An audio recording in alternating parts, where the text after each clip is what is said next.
What is up, you guys, and welcome back to my channel. And before we get started, don't forget to hit that subscribe button and also turn on your post notifications. Well, I'm going to show you guys how I do a classic set of eyelashes. So right here, I'm just separating the lashes. I'm going to get one isolated natural lash by itself, and then I'm going to take my extension, dip it in my glue, and place it right on top of the natural lash. My client right here requested something that was natural but yet something long but not too long. So I went with 12, 13, and 14.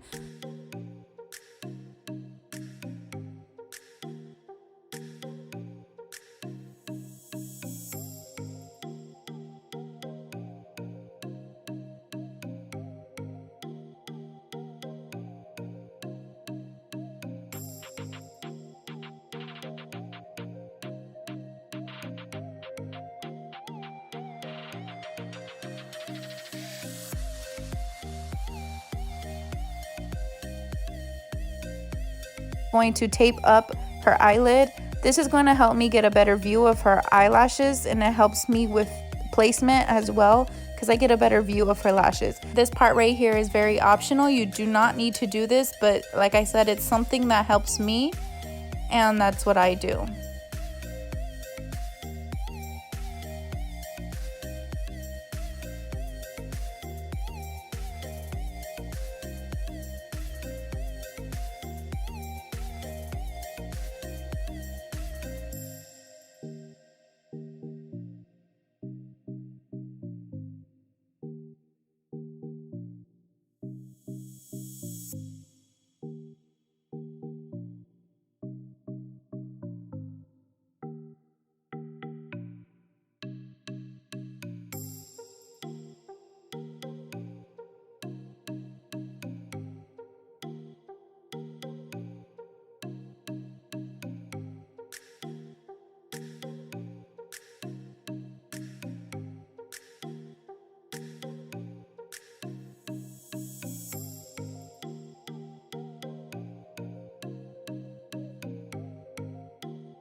So right here at the end, you're just going to want to fan and brush out her lashes. Make sure you have no stickies or clumps. And there you go. This is the final look. Hope you guys enjoyed this video. Don't forget to like, comment, share, and subscribe to your girl. Oh,